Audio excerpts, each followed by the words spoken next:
겪게 되었습니다. 너무 부족한 삶을 살아서 제가 이 자리에서 어떤 이야기를 하면 좋을까? 저같이 부족하게 살아온 이 사람의 삶도 어여삐 여겨주시는 하나님에게 받은 그 사랑을 전하고 싶은데 어떤 이야기를 하면 좋을까? 그런데 만약 제가 할 수 있는 말들을 다 줄여서 한마디만 해. 딱 한마디만 할 수 있어. 너는 그 한마디만 할 수 있어 라고 하면 저는 어떤 말을 해야 할까 고민했습니다. 그런데 제가 할 수 있는 말은 이 말 한마디였습니다. 아멘. 아멘. 아멘 밖에 제가 할 수 있는 말이 없었습니다. 돌이켜보니까 제가 일기를 굉장히 오랫동안 썼어요. 제가 글을 쓸 수 있게 되면서부터 일기를 썼는데 50년이 넘게 일기를 쓴 거예요. 그 일기장을 이렇게 뒤져보니까 하나님은 나만 계획하신 것도 아니고 우리 아들만 계획하신 것도 아니고 우리 아들을 위해서 저를 계획하시고 저를 위해서 우리 아버지를 계획하셨고 우리 아버지를 위해서 우리 할아버지를 계획하셨구나라는 걸 알 수 있게 됐어요. 저는 어릴 때 좀 부유한 가정에서 자랐어요. 우리나라가 그렇게 경제적으로 여유 있지 않은 상황이었음에도 감사하게도 저는 좀 부유한 가정의 막내딸로 태어났어요. 저를 정말 너무너무 아끼셨거든요. 우리 아버지는 이 손톱 끝으로, 이 손가락 끝으로 어깨 한 번을 안 밀어보셨어요. 한여름에 떼약볕에 아이를 내놓지 않으셨어요.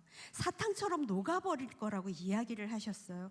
그렇게 저를 사랑하고 예뻐하셨던 아버지가 제가 5살이 되던 해에 정수가 인자 네 혼자 네 손으로 밥 먹을 수 있고 네 손으로 똥 닦을 수 있으면 일주일에 한 번은 누구에겐가 고맙다는 말을 듣고 와야 밥을 주겠다라고 하시는 거예요.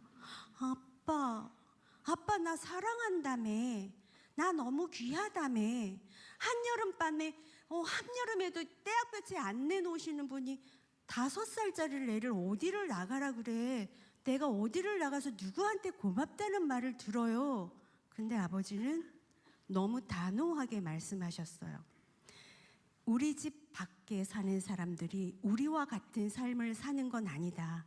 너도 이제 그분들이 어떻게 삶을 사는지 보고 네가 할 수 있는 일이 뭔지 보고 찾고 행동하고 고맙다는 말을 듣고 와야 밥을 주겠다라고 하시는 거예요.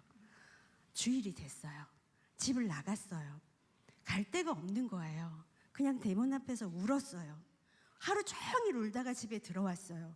굶었어요. 아버지가 밥을 안 주셨어요. 그 다음 주가 됐어요. 설마 그렇게 지난주에 하루 종일 울었는데 그 예쁜 딸이 울었는데 또 밥을 안 줄까? 그런데 아버지의 눈빛을 보니까 나가야 될 것 같은 거예요. 문을 열고 나왔어요. 오늘도 그냥 있다 들어가면 또 굶을 것 같은 거예요. 그래서 주변을 이렇게 봤는데 저쪽 정자에 할머니들이 이렇게 앉아 계신 거예요. 그래서 거기 가서 인사를 했어요. 안녕하세요. 근데 할머니들이 낯선 어린 아이가 오니까 저한테 누구냐 너?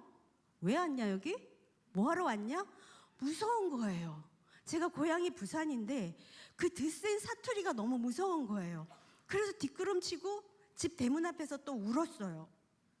저녁에 들어갔는데 아버지가 밥을 안 주셨어요. 그 다음 주가 됐어요.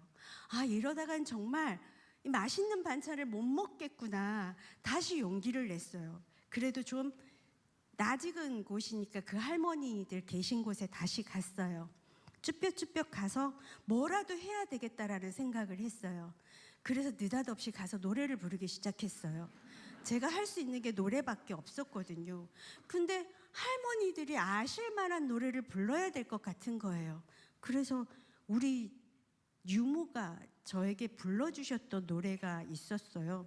우리 아버지는 50이 넘은 나이에 저를 낳았어요. 제가 막내딸이었거든요. 그런데 어머니가 너무 편찮으셔서 바로 돌아가셨어요. 그래서 유모 손에 제가 컸는데 우리 유모가 저녁이면 이 노래를 불렀어요. 그 노래를 부르면 할머니들이 좋아하실 거야. 그래서 가서 불렀어요. 망망 험악한 광야를 달리는 인생아, 돈도 명예도 사랑도 다 싫다.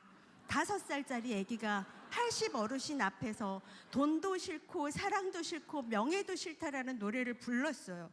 그러니까 할머니들이 막 웃으시는 거예요. 아이고 야야, 아이고 귀엽네, 노래도 잘하네, 또 온나, 아이고 고맙다, 이래 늙은이하고 놀아줘서 너무 감사해서 네 감사합니다 하고 집에 가서 아버지한테 자랑을 했어요. 그제야 아버지가 밥을 주시는 거예요. 밥을 먹고 자려고 아버지 안녕히 주무세요 하러 갔는데 아버지 이리 와봐. 네, 앉아봐. 네, 너 오늘 있었던 일을 일기에 써. 아버지, 나는 글을 못 쓰는데요. 그럼 그림을 그려. 아버지, 저 그림 잘 못 그리는데요. 그럼 말을 해봐. 그래서 있었던 일을 얘기를 했어요. 근데 아버지가 아무 반응이 없으신 거예요. 아버지, 봐봐요. 제가요, 글을 아직 몰라요.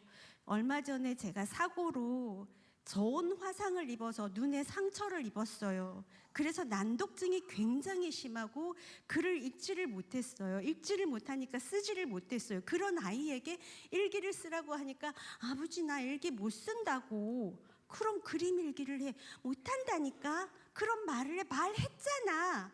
근데 아버지가 반응이 없어서, 아버지, 그래서 어떤 일이 있었냐면 내가 가서 이렇게 인사를 했다고, 그러니까 할머니가 고맙다고 했다고 똑같이 재연을 했어요.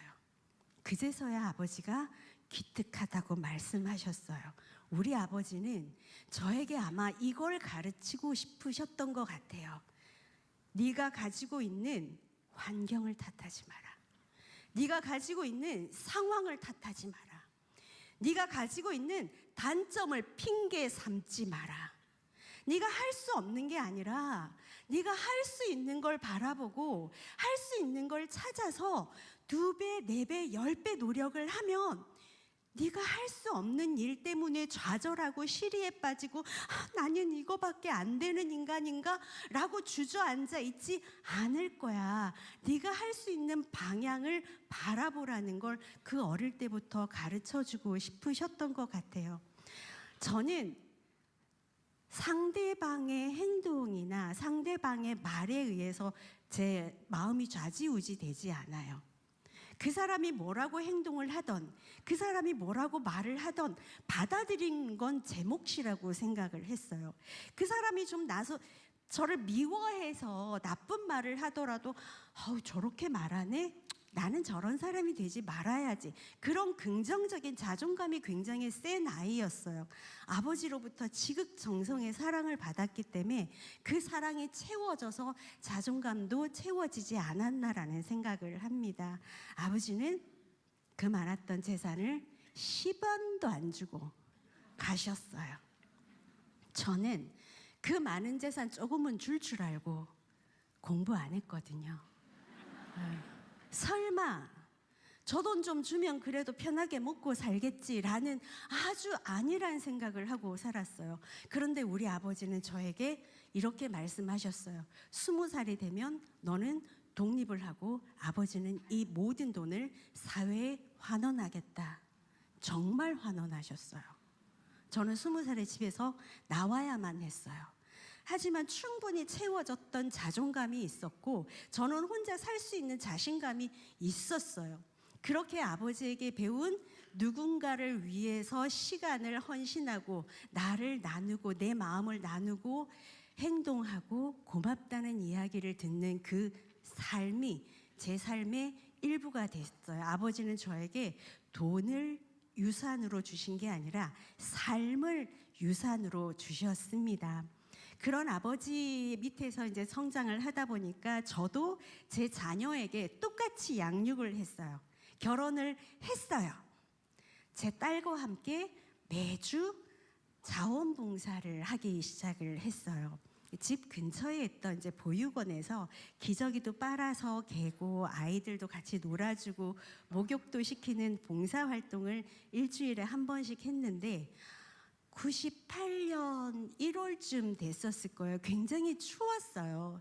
그때 우리 아기들이 모여 사는 집에 후문에서 커다란 이불에 쌓인 아기가 발견이 됐다고 안내방송이 나오는 거예요. 그래서 자원봉사자들하고 의사 선생님이랑 이렇게 우르르 갔어요. 간호사 선생님이랑 가서 이렇게 아이를 안고 오는데 엄청 우는 거예요. 왜 안 울겠어요? 낯선 곳에서 두꺼운 이불에 쌓여 있었긴 했지만 얼마나 추웠겠어요. 그 아이가 빽빽 울다가 사람들의 목소리도 이제 자꾸자꾸 들리고 좀 따뜻하고 온기가 느껴지는 곳에 들어오니까 눈을 말똥말똥 뜨고 있는데 너무 귀여운 거예요. 너무 예쁜 거예요, 우리 아들이.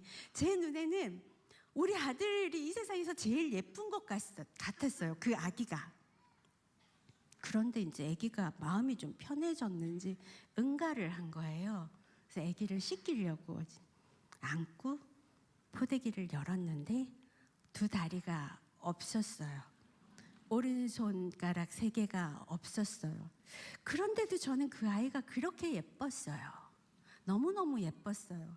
그 아이에게 없는 것보다 그 아이가 가지고 있는 게 훨씬 더 크게 느껴졌어요. 그 아이가 가지고 있는 장애보다 그 아이가 가지고 있을 장점이 훨씬 더 많이 보였어요. 그렇게 그 아이는 제 가슴에 집을 짓기 시작했습니다. 우리 딸은 그 아이를 만났을 때 너무 예쁘다는 거예요. 엄마 얘 너무 예쁘지 않아? 진짜 예쁘지. 장애가 있어서 조금 그렇긴 하지만 그래도 너무 예뻐. 나도 처음에 이 아이를 봤을 땐 좀 놀랐는데 지금은 괜찮아. 그렇게 이 아이를 만나러 가기 시작한 게 일주일에 1번에서 2번이 됐고 일주일에 3번이 됐어요. 이 아이는 돌이 지났어요. 1년쯤 지났을 때 제 딸이 이렇게 말을 하는 거예요. 엄마, 나는 엄마한테 8년 동안 사랑을 받았잖아. 그러니까 엄마가 8년 동안 이 아이를 사랑해주면 어때? 내가 양보할게. 엄마, 우리 이 아이를 입양하자. 우리가 아니면 이 아이에게 가족이 되어줄 사람이 없을 것 같아. 그러니까 우리 이 아이를 입양하자. 저는 그 아이의 이야기를 듣고 8살밖에 안 된 그 딸아이의 말에 가슴에 막 일렁거리는 거예요. 막 파도같이 막 일렁거리는 거예요. 그래서 제 딸에게 얘기해 줬어요. 은하야, 장애를 가지고 있는 사람과 같이 산다는 건 조금 어려운 일이 있을 수도 있어. 네가 생각하는 사랑만으로 같이 사라지는 건 아니야. 우리가 견뎌야 하고 겪어야 하고 참아야 하는 일들이 많을 수 있어. 우리 그거 한번 적어볼까? 어떤 일이 우리 앞에 생길지 우리 미리 한번 적어보자. 그래서 스케치북을 이렇게 놓고 우리에게 앞으로 닥칠 수 있는, 예상할 수 있는 일들을 다 썼어요. 그 스케치북 한 권이 다 넘어갔어요. 그리고 다시 처음부터 보기 시작했어요. 우리가 이걸 견딜 수 있을까? 동그라미. 우리가 이걸 견딜 수 있을까? 아니, 아직은. 그럼 가위표. 또 동그라미. 그렇게 한 권을 동그라미 가위표를 다 색칠했어요. 그리고 처음부터 다시 봤어요. 이제는 우리가 이걸 견딜 수 있을까? 응. 이건 견딜 수 있을까? 응. 그렇게 동그라미의 개수가 훨씬 더 많아진 어느 날 하나님한테 기도했어요. 하나님, 제가 이런 마음이 듭니다. 하나님, 제가 이 아이의 엄마가 되고 싶습니다.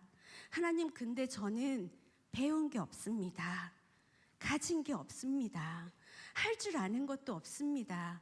건강하지도 않습니다. 그런데 제가 이 아이를 낳고 싶습니다. 하나님, 제가 이 아이의 엄마가 되고 싶습니다. 하나님, 저에게 양육의 지혜를 주세요. 제가 이 아이에게 지식을 알려주지는 못하겠지만 이 아이에게 지혜를 알려줄 수 있는 엄마가 되게 해주세요. 이 아이의 엄마가 되는 걸 허락해 주세요. 이 아이를 데리고 우리 아버지에게 갔어요. 아버지, 이 아이를 낳고 싶은데 아버지 허락해 주세요. 그때 아버지가 저를 이렇게 쳐다보시면서 왜? 사랑하니까. 정말? 네. 그래. 그럼 네 아버지한테 3가지 약속할 수 있나? 뭔데요? 첫 번째, 엄마가 되려거든 누구 앞에서도 여자가 되지 마라. 예, 약속할 수 있어요. 두 번째, 세상에 맞서지 마라. 세상은 네가 싸워서 이길 수 있는 곳이 아니다. 맞서고 싶나? 복수하고 싶나? 이겨보고 싶나? 그렇다면 용서해라.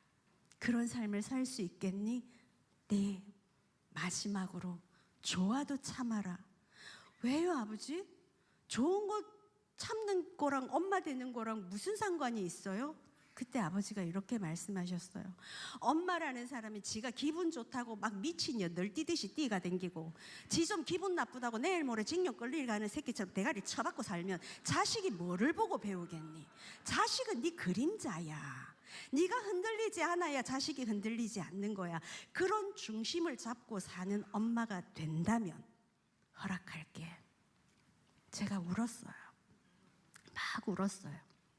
근데 우리 아버지가 제 어깨를 안으시면서 와우, 너 그냥 야가 불쌍해서 어떻게 살아가면 좋을지, 어떻게 키워야 될지 그냥 생각하니까 불쌍해서 울어요. 그때 우리 아버지가 이러시더라고요.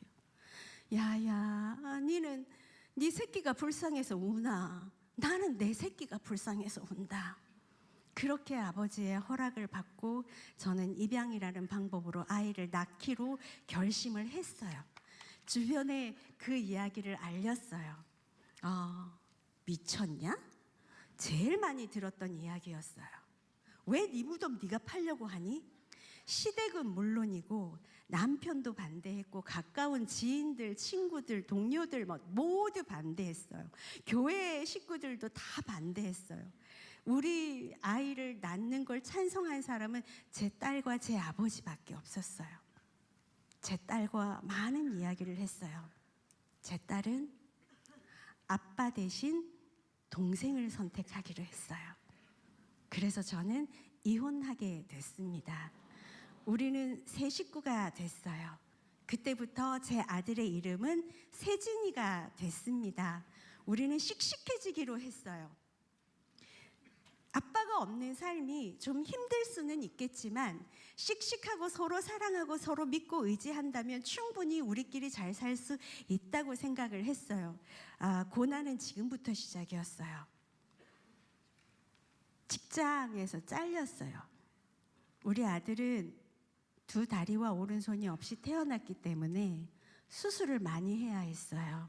그렇게 수술을 하고 재활치료를 하는 동안 1년에 몇 개월씩 휴가와 휴직을 써야 되는데 더 이상 휴가와 휴직을 줄 수 없으니까 회사를 그만두는 게 어떻겠냐고 권고사직을 당했어요. 돈은 벌어야 되고 애들은 먹여 살려야 되고 할 수 있는 일은 없고 회사에서는 잘렸고 고민하다가 저는 밤에 일을 하는 걸 선택했어요. 전 밤에 대리운전했습니다. 술 취한 남자들한테 머리 맞아가면서 대리운전하고 시간이 좀 남으면 세차장에서 차를 닦아주는 일을 하다가 넘어져서 다리가 부러지는 경우도 허다했어요. 겨울에는 얼음이 굉장히 미끄러웠거든요. 그리고 주말에는 다른 아이를 봐주는 베이비시터를 하면서 3명이서 똘똘똘 뭉쳐서 살았습니다. 제 딸은요, 8년 동안 동생을 위해 양보하겠다는 제 딸은요, 정말 8년 동안 자기 자신의 존재는 없이 자신의 동생만을 위해서 살았어요. 8살짜리가 2살짜리 동생을 업고 학교에 가기도 했고요. 제가 새벽에 세차장에서 일을 하다가 여기 좀 덜 닦였잖아요. 그럼 그거 닦느라고 좀 늦어요. 그럼 집에를 좀 늦게 오면 제 딸이 동생을 집에 혼자 둘 수가 없어서 포대기를 업고 학교에 간 적도 있어요. 그럼 동생이 장애가 있으니까 막 놀린대요.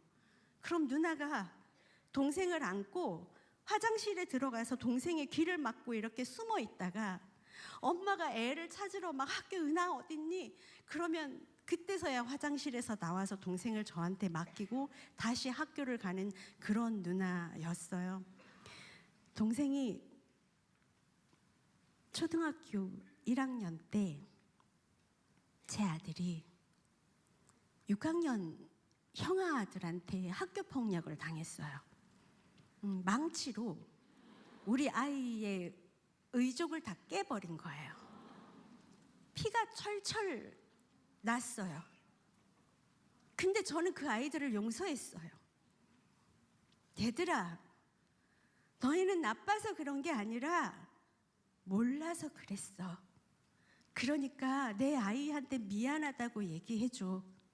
그러면 너는 내 아이를 때린 죄책감에서 벗어날 수 있고 내 아이는 너를 용서할 거야. 너는 나쁜 아이가 아니야. 몰라서 그런 아이야. 그렇게 그 아이들을 용서했어요. 그 모습을 본 제 딸이 엄마, 용서가 돼? 미안하다고 하면 다야? 쟤들이 또 안 그런다는 보장이 어딨어? 엄마는 가서 돈 벌어. 내가 동생 지킬 거야. 내 동생 내가 지킬 거야. 중학교 1학년에 학교를 그만뒀습니다. 자퇴를 했어요. 자퇴를 하고 초등학교 1학년 동생의 손을 잡고 6년을 초등학교를 다시 다녔어요. 동생을 1학년 일반 교실에 넣어놓고 지는 그 신발장 거기에 이렇게 앞바다리 하고 앉아가지고 누가 지 동생 이름만 부르면 누구야? 이러고 막 쫓아갈 정도로 6년 동안 신발장에서 동생과 함께. 그 동생이 자랐어요. 제 딸은 20살이 됐습니다. 20살 제 딸에게 남은 건 초등학교 졸업이 전부입니다. 그렇게 동생을 위해서 자신의 삶과 자신의 시간과 학교와 친구와 모든 걸 희생했어요. 그렇게 희생하고 배려하고 양보하는 이 아이를 하나님은 엄청난 축복으로 채워주셨어요. 어쩌면 학력으로 조건으로만 평가되는 우리 사회에 초등학교 졸업이 웬 말이에요. 그런 아이에게 하나님은 정말 담담한 마음을 주셨고 단단한 생각을 주셨어요. 이리 보나 저리 보나 튼튼한 몸을 주셨고요. 하나님은 너무 공평하셔서 다 주면 교만할까 봐 싸가지는 빼고 주셨어요. 제 딸이 싸가지가 없어요.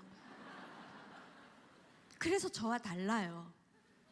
저는 누가 뭐라고 하면 죄송합니다. 그러지 마. 그러면 나쁜 거야. 나쁜 거 알려줬으니까 다음엔 그러지 마. 그렇게 얘기하지만 제 딸은 그렇지 않습니다. 제 딸은 왜요? 아줌마가 우리 동생 밥을 사줘봤어요. 과자를 하나 사줘봤어요. 장애인으로 태어난 게 죄예요? 못생긴 게 죄예요? 가난한 거 죄예요? 우리 엄마가 그랬는데요. 열심히 안 사는 게 죄래요. 그렇게 쫓아가서 따지는 아이였어요. 누가 우리 아이를 괴롭히면 정말 지구 끝까지 쫓아가서 한 대라도 쥐어받고 올 만한 그런 아이였어요. 만약에 제 딸에게 싸가지마저 있었더라면 제 아들의 마음은 어땠을까요? 엄마랑 누나가 나 때문에 하지 않아도 되는 저런 일들을 겪는다고 생각을 했을 거 아니에요. 그러면 얼마나 마음이 아팠을 거예요. 그래서 하나님은 저한테 지는 성격을 주셨고 제 딸에게는 패는 성격을 주셨습니다. 제 딸이 저기서 저를 째려보고 있습니다.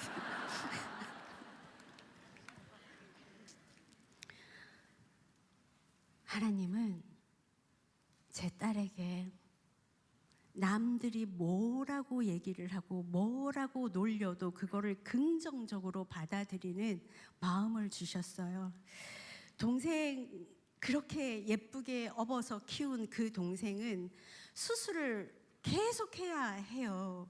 왜 하냐면 뼈가 살을 밀고 나와요.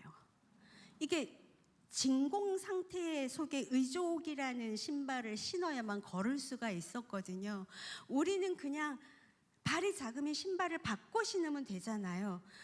주문하거나 배달하거나 직접 살 수도 있잖아요. 근데 제 아들은 의족이라는 이름의 높은 신발을 신어야 되고 그 높은 신발의 무게가 양쪽 7kg예요. 그거를 한 뼘 정도 되는 찍찍이를 허리에 감고 가죽끈으로 엮어서 그걸 허리의 힘으로 이렇게 밀고 다녀야 돼요. 그래야만 걸을 수가 있어요. 다른 사람들은 평범하게 걸을 수 있었지만 제 아이에게는 정말 극한의 고통이 이겨야만 걸을 수 있었어요. 혹시 우리 아기 수술을 했을 때 사진 있는데 한번 보여주실 수 있나요? 수술실에 들어가면서까지 우리 아기는 엄마에게 엄마, 나 코 자고 올게. 엄마 가서 밥 먹고 와.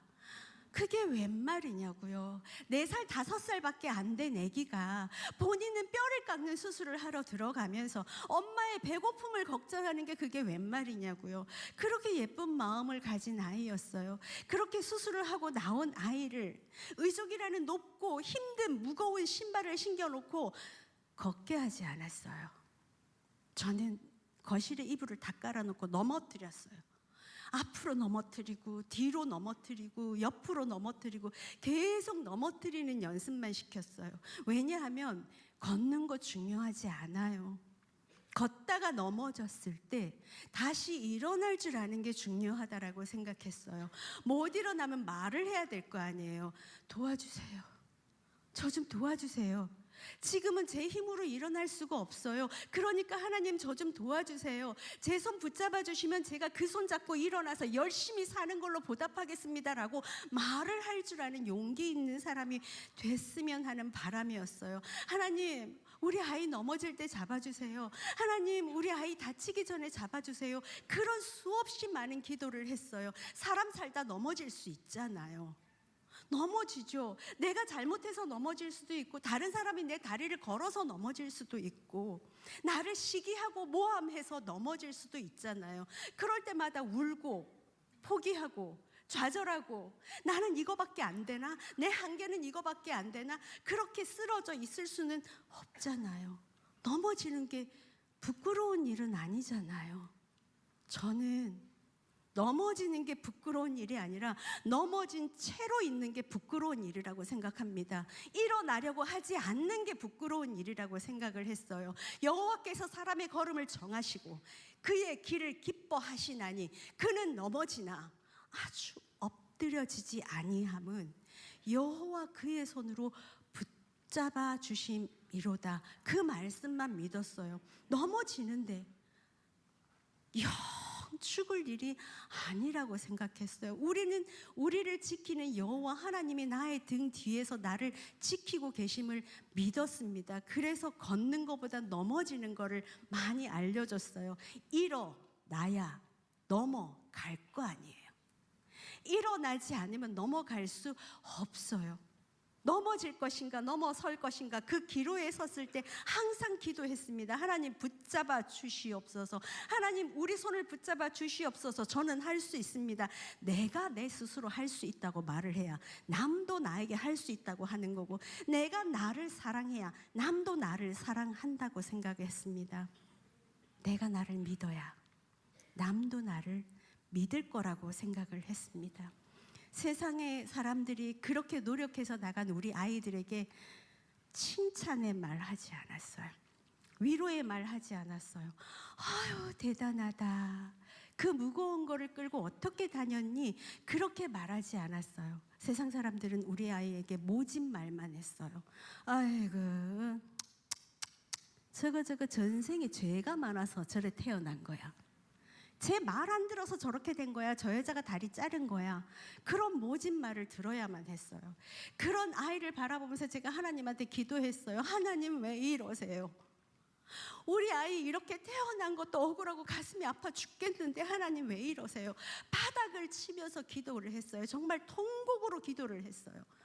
손에 상처가 나서 피가 나더라고요. 그 손에 약을 바르면서 생각했어요. 상처가 나서 내가 약을 바르고 있는데 이 약을 우리 아이의 귀에 좀 발라주면 어떨까? 귀에 약을 바르고 있으면 남들이 좀 나한테 모진 이야기를 하거나 남들이 좀 나한테 속상한 행동을 하더라도 몰라서 그런 거라고 했어 우리 엄마가. 나빠서 그런 거 아닐 거야 라고 이해하고 받아들이지 않을까. 어쩌면 우리의 귀에 독이 발려져 있기 때문에 다른 사람들이 신기해서 쳐다보는 것조차 쟤 또 나 놀리는 거야? 또 나 괴롭히는 거야? 또 나 때리는 거야? 그렇게 받아들이는 건 아닐까라고 생각했어요. 말은 하는 사람의 몫이 아니라 듣는 사람의 몫이라고 생각을 했어요. 그 세상의 거절과 고난과 핍박과 그 많은 아픔들을 가슴에 꼭꼭꼭 재워서 걸음으로 만든 이 아이는 거기에 수영이라는 꿈을 심었고요. 수영 선수가 됐습니다. 장애인 수영 선수 생활 7년 동안 150여 개의 메달을 받았고 그중에 120개가 금메달입니다.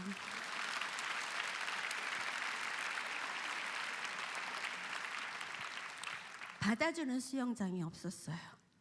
누가 장애인을 데리고 이런 곳에 와요? 제 전염병 없나? 제 피부병 아니야? 입장료 환불해줘요. 이물 더러우니까 청소해줘요. 어떤 여자는 수경과 수모를 던져서 제가 뺨을 맞은 적도 있어요. 그럴 때도 저는 죄송합니다, 미안합니다, 그렇게만 하고 세진아 우리 다른 데 가자. 어딘가는 우리를 받아주는 데가 있을 거야. 제가 우리 애기 없고요. 이 앞을 얼마나 울고 다녔는지 아세요, 목사님? 정말 많이 울고 다녔어요. 우리 아들은 언제 여기서 수영 한번 해볼까?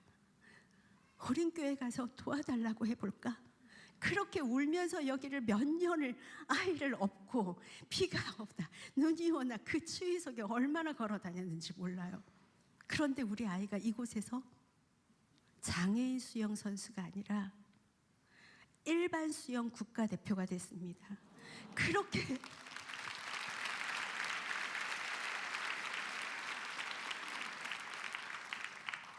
장애인이라는 계급장을 떼고 정정당당하게 비장애인과 겨루어서 내가 잘할 수 있는 일을 찾아보겠다고 했어요. 본인의 꿈이었던 장애인 올림픽에 출전을 못하게 되자 그 자리에서 포기하고 좌절하고 넘어져 있는 게 아니라 자신의 한계를 세상의 기준에 두는 게 아니라 내 한계는 하나님만이 아시는 거야 라는 그 믿음을 가지고 노력했어요. 믿는 자에게 능치 못함이 없다 하셨잖아요. 믿기만 해도 능치 못함이 없는데 노력하면 얼마나 더 큰 능력을 주실까 생각했어요. 하루도 쉬지 않았어요. 왜? 두 다리와 오른손이 없었기 때문에, 남들에 비해서 30%밖에 없었기 때문에 30배 노력을 했습니다. 상상할 수 없는 꿈을 꿨기 때문에 상상할 수 없는 노력을 해서 세계 최초로, 남자 장애인 세계 최초로, 대한민국 최초로 장애인이 일반 올림픽 최종 예선전에 출전을 할 수 있게 됐습니다. 혹시 사진 있는데 한 번만 보여주시겠어요? 전 세계에 70명만 참가할 수 있는 저 시합에 이 다음 사진은 더 멋져요. 장애인으로서는 제 아들 혼자 출전을 할 수 있게 되었습니다. 이 모든 것은 하나님께서 이 아이를 붙드심이라고 믿었습니다. 저의 기도를 들으시고 우리 아이의 기도를 들으셨다고 저는 생각합니다. 자신의 한계를 넘어서 오늘보다 더 나은 내일, 내일보다 더 나은 모레를 위해서 노력하는 제 아들입니다. 하루하루 멋지게 살아가는 하나님의 자랑스러운 아들이 되기를 원합니다.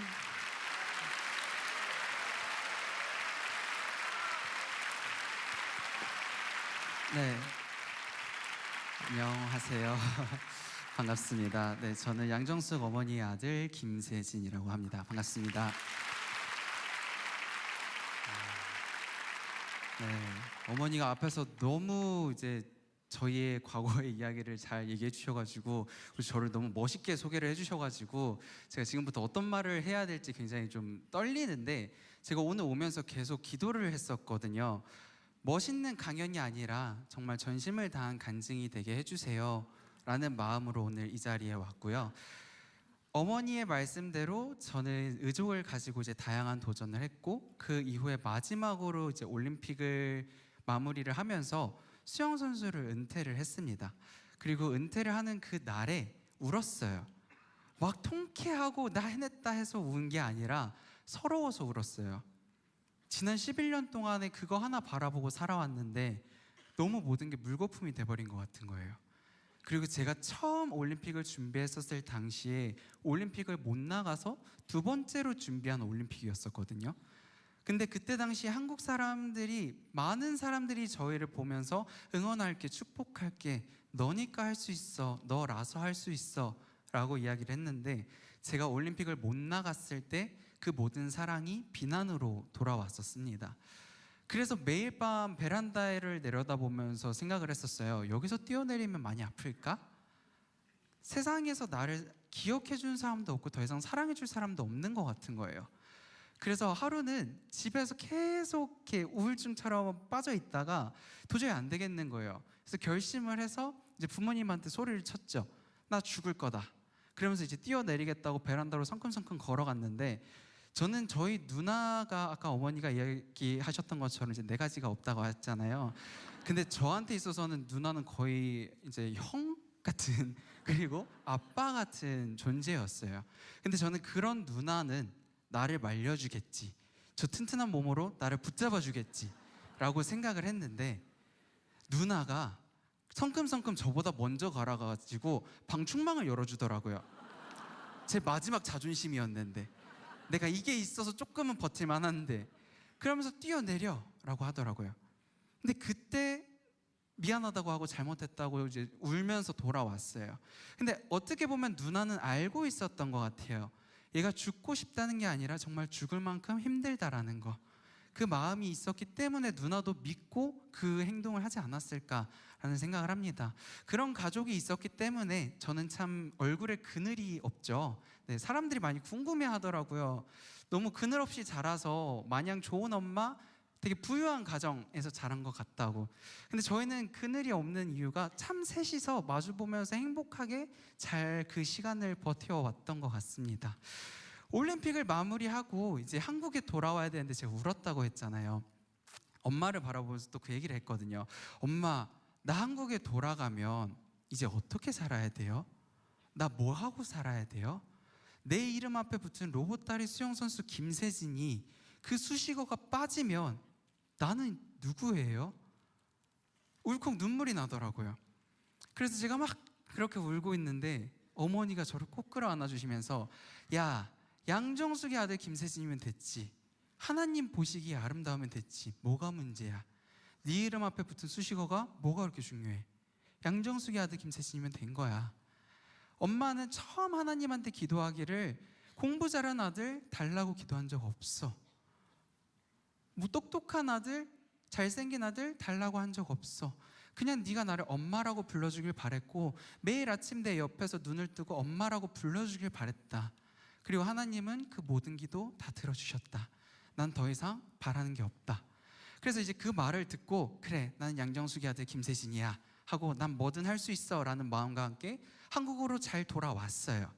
그리고 돌아와가지고 이제 학교를 돌아가야 되는데, 그때 당시 이제 여러 이유가 있어서 학교를 못 돌아가게 됐어요. 그래서 2년이라는 시간을 방황을 하다가, 원래 제가 15살에 대학을 들어갔거든요. 그래서 20살이 되면 졸업을 할 수 있는 4학년이었는데 그때 학교로 못 돌아가고 결국에는 이제 뉴욕주립대학교라는 곳으로 편입을 하게 되었습니다. 그래도 다행이라고 생각했어요. 기회가 있구나. 뭐든 두드리면 길은 열리는구나. 근데 그 열렸던 길이 정말 좁고 작은 문이더라고요. 저는 항상 이름 앞에 최연소 아니면 최초라는 타이틀을 많이 가지고 살아왔던 것 같아요.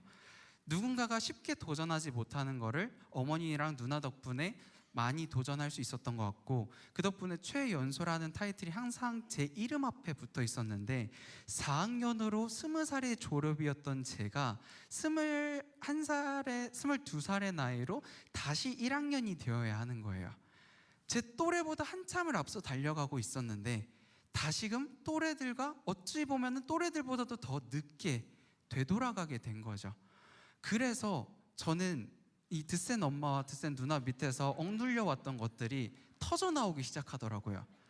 하나님, 나 그렇게 말 잘 들었잖아요. 나 착하게 살았잖아요. 바른 대로 살았잖아요. 사람들한테 희망 되라고 했고 희망 됐잖아요. 근데 왜 모든 걸 다시 뺏어가세요? 그래서 그 대학 시간 동안에 정말 많은 방황을 했어요. 오늘 아마 이 자리에도 제 같은 대학을 나왔던 친구 한 명이 있는 걸로 알고 있는데 정말 많은 방황을 했었고 정말 많이 울었고 정말 고슴도치였어요. 누가 다가가면 가시도치여갖고 푹푹 찌르는. 근데 그런 제 주변에 너무 감사하게도 저를 어렸을 때부터 봐왔던 이제 목사님들의 자녀분들이 같이 친구로 지냈었거든요. 근데 그 친구들이 매번 제가 그렇게 가시도칠 때마다 저를 끌어안아 주더라고요. 괜찮아, 괜찮아, 같이 기도하자. 그래서 그 친구들한테 마지못해 갖고 끌려갔던 게 소극장이었어요. 저희는 밤 12시가 되면 소극장의 불이 다 꺼지거든요. 그러면 저 끝에서부터 이제 소극장의 불이 다 꺼져 있는 거예요. 그러면 가뜩이나 의족이 균형 잡기도 어려운데 그 소극장의 의자를 이렇게 더듬어가면서 친구들하고 앞으로 나아가요. 근데 이미 제 친구들은 저 앞에 성큼성큼 걸어가고 막 통성기도 하고 있더라고요. 근데 그 모습이 신기하기도 하면서 정말 여기선 내가 숨 쉴 수 있을 것 같아서 따라갔어요. 그렇게 막 기도를 하는데 이게 감사 기도가 나와야 되는데 자꾸 불만이 터져 나오는 거예요. 그래서 온갖 욕을 하면서 기도를 했어요. 아니, 사람들이 얘기하기론 신은 인간에게 견딜 수 있는 시련만 준다고 했는데 하나님, 이게 어떻게 견딜 수 있는 시련이에요? 이게 왜 견뎌야 하는 시련이에요? 날 너무도 그렇게 사랑해서 십자가에 못 박히셨다고 하셨던 분이 왜 이렇게 나 아프게 해요? 왜 이렇게 나 죽고 싶게 해요? 그렇게 울면서 기도를 했어요. 근데 정말 엎친 데 덮친 격으로 저희 누나가 그때 당시에 이제 집안을 돕고 싶어서 시작했던 사업이 잘못되는 바람에 집안의 경제가 다 무너져 버린 거예요. 그리고 어머니도 건강이 악화가 되면서 응급실에 맨날 실려 다녔어요. 아들로서 할 수 있는 게 아무것도 없는 거예요.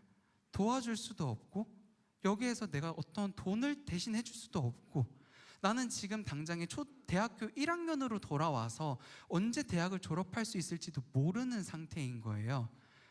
그런 제가 할 수 있는 게 기도밖에 없었어요. 그래서 욕설로 난무했던 그 기도가 살려달라는 기도로 바뀌었어요. 한 번만 살려주세요. 다시 살아볼게요. 열심히 살아볼게요. 한 번만 살려주세요. 우리 가족 살려주세요. 그렇게 울면서 기도를 했던 것 같아요. 근데 그렇게 기도를 마치고 눈을 딱 떴는데 깜깜해가지고 의자를 더듬어가면서 앞을 걸어왔다고 했잖아요. 근데 의자를 보면 이제 영화관 같은데 사람들 넘어지지 말라고 조그맣게 불등을 달아놓거든요. 근데 제가 처음에는 그걸 못 봤어요. 너무 깜깜해서 아무것도 보이지 않아서 앞만 바라보고 계속 의자를 더듬으면서 나아갔던 거예요. 근데 눈을 떴는데 그 불빛들이 보이더라고요. 그래서 그 순간 그 새까맸던 소극장이 되게 형체가 뚜렷하게 보이는 상태가 되니까 문득 이런 생각이 들더라고요. 내가 너무 밝은 빛에 익숙해 있었나? 내가 너무 밝은 곳에서 오래 살았나? 내 눈은 지금 이 어둠 속에서도 적응하려고 악착같이 빛을 찾아내는데 내가 자꾸만 무섭다는 생각에 어둠만 보고 살았던 건 아닌가? 그런 생각이 들더라고요.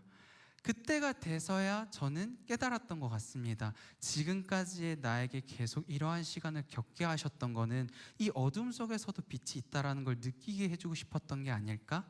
그러면서 문득 스치는 말씀이 시편 119편 17절 말씀인데 고난받음이 내게 유익이라 이로 말미암아 주의 율례를 내가 배웠노라. 그 말이 참, 저 이제 28살 살았거든요. 앞으로 더 많은 일들이 있을 거고 더 많은 시련도 있을 때고 더 많은 아픔도 있겠지만 그 28년의 시간 많은 사람들로부터 거절당하고 누군가로부터 나를 증명해야만 살아남을 수 있었던 그 시간들을 견딜 수 있게 해줬던 것이 아닌가라는 그런 생각을 합니다. 그래서 지금의 저는 조금은 다음 세대가 그 빛을 빨리 찾을 수 있도록 그 아이들에게 이야기를 하고 싶어서 회사를 나왔고요. 이제는 다양한 모습으로 새로운 도전을 진행하려고 합니다. 그런 제가 최근 들어서 조카와 이제 이야기를 나눴는데 저한테는 2명의 조카가 있어요. 이제 초등학교 4학년 그리고 초등학교 2학년 조카인데 초등학교 4학년 조카가 어렸을 때부터 너무 이쁘게 생겨가지고 어른들이 야, 너 너무 이쁘다. 넌 진짜 뭐든 하겠다. 언니만 이뻐하는 거예요. 근데 실제로 저희 조카가 태어났을 때 둘째 조카가 굉장히 못생겨가지고 저희가 걱정했었거든요. 아, 이게 기도로 될까 이 생각을 했는데 진짜 사랑한다 사랑한다 말을 하니까 너무 이뻐졌어요, 저희 둘째 조카도. 그리고 이미 하나님 보시기에는 그때 당시에도 너무 이뻤겠죠. 근데 이 조카가, 첫째 조카가 피겨스케이팅을 타는데 이제 화장도 하고 대회에 나가서 멋진 퍼포먼스를 보이고 하니까 사람들이 또 첫째 조카한테 뭐 아이고 이쁘다, 너 연예인 해야겠다, 이제 이런 얘기를 한 거예요. 근데 이제 둘째 조카가 거기에 상처를 받은 거죠. 사람들은 날 이뻐하지 않아. 사람들은 언니만 이뻐해. 언니가 피겨스케이팅 하니까 엄마는 맨날 언니만 사랑하고 언니랑만 함께 해. 그래서 제가 조카를 데리고 올라가서 얘기를 했어요. 삼촌이 말이야 수영을 해가지고 할미랑 한 11년 동안은 맨날 붙어 있었거든. 삼촌은 근데 사랑받는다는 생각은 못 해봤어. 좀 떨어지고 싶었어. 어쩌면 언니도 그렇지 않을까? 언니가 엄마랑 분명 함께하고 있지만 그 시간을 언니도 누군가의 사랑을 받고 싶진 않았을까? 그리고 하린이한테 못다한 그 사랑을 엄마도 엄마만의 노력으로 하고 있지 않을까? 우리 삶도 비슷한 것 같은 거예요. 하나님 왜 쟤만 예뻐해요? 왜 쟤는 잘 돼요? 왜 쟤는 부자고 왜 쟤는 잘 살아요? 왜 쟤네 엄마 아빠는 저거 해줄 수 있는데 우리 엄마 아빠는 못해요? 제가 맨날 엄마한테 그랬거든요. 엄마 왜 이런 집에 나 입양했어요? 나 그냥 돈 많은 집에 입양 가게 해주지. 참 내 대못 때려 박았죠. 네, 자식 키워봤자 쓸모없다는 거를 제가 제 스스로 느끼는데, 근데 그런 제가 마음을 고쳐 먹었던 건 어른들이 이제 제가 성장을 하면서 이야기를 하잖아요. 근데 이제 제 이야기에 감동받으셨던 한 어른분이 저한테 이런 질문을 하더라고요. 세진군, 엄마한테 입양 안 됐으면 지금 어떻게 살고 있었을 것 같아요? 라고 물어보시는 거예요. 그래서 제가 물어봤어요. 무슨 의미세요? 제가 엄마한테 입양이 안 됐으면 어디서 살고 있을 것 같은데요? 라고 하니까 대답을 못 하시더라고요. 그래서 저도 이제 기분이 안 좋은 상태인데 저희 어머니가 시원하게 말씀하셨어요. 야, 너 엄마 안 만났으면 지금 좀 더 잘 살았을게요.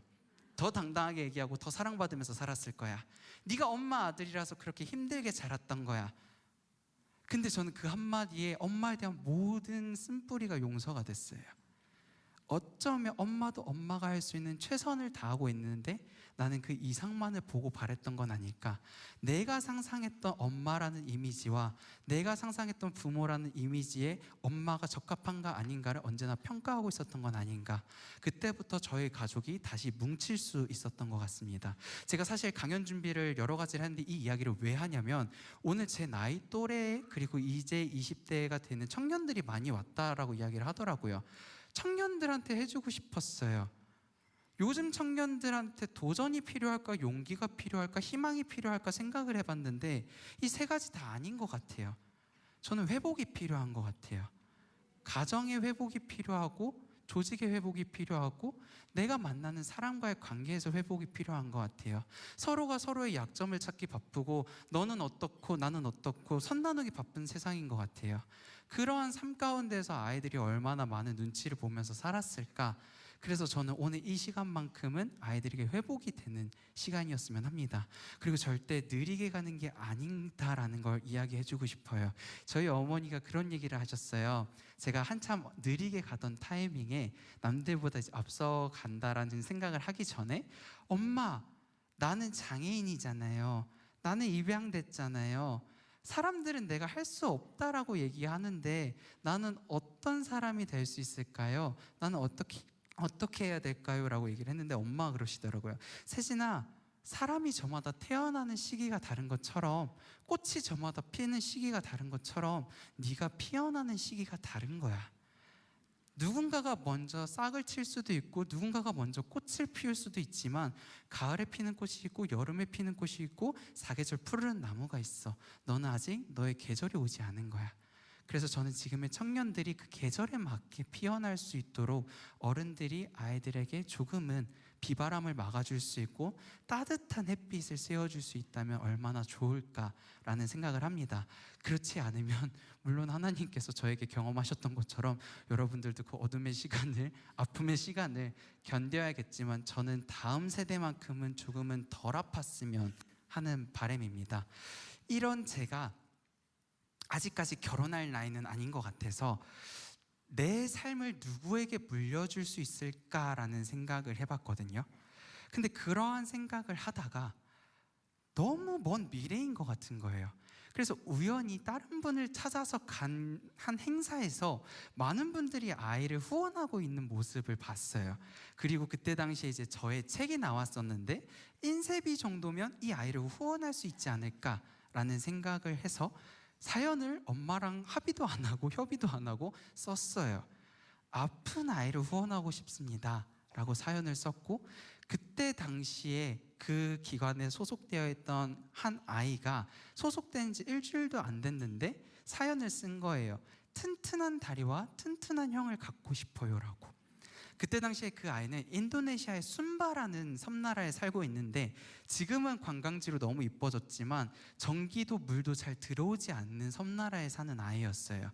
그 아이가 오토바이 사고로 다리를 다쳤고 병원을 가면 나을 수 있는데 그때 당시에 아이를 무당에게 맡긴 거예요.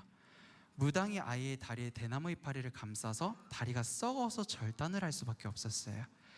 그때 그 아이가 처음으로 그 기간을 통해서 하나님을 만나게 됐고 첫 기도가 튼튼한 다리와 튼튼한 형을 갖게 해주세요 였던 기도였고, 저는 그 당시에 저의 다리를 물려줄 수 있는 동생을 만나고 싶어요 라는 그 사연이 미국으로 전달돼서 저희가 딱 만났습니다. 그래서 그때 당시가 16년 전인데 그 아이를 편지를 받는 순간 제가 끼던 의족을 가지고 무작정 찾아갔어요. 못 버리고 있었거든요. 너무 비싸서. 그래서 그 의족을 가지고 가서 아이를 만나고 아이의 다리를 갖다 댔는데 발 사이즈랑 발 그 키 높이까지 똑같은 거예요.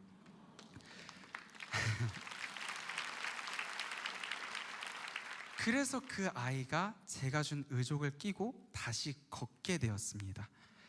근데 그렇게 이야기가 끝이 날 줄 알았는데 그 아이와의 인연이 시작이 되었고, 한 사람, 제가 엄마를 만난 것처럼, 제가 하나님을 만났던 것처럼 나를 믿어주는 한 사람, 그리고 나를 밀어주는 한 사람 덕분에 제가 그 아이의 삶에 밀어줄 수 있는 사람이 되었고, 그 아이는 이번에 대학교를 졸업을 했습니다. 네, 그때 당시 7살이었던 아이가 이제 대학을 졸업을 했던 거죠. 저는 몰랐어요.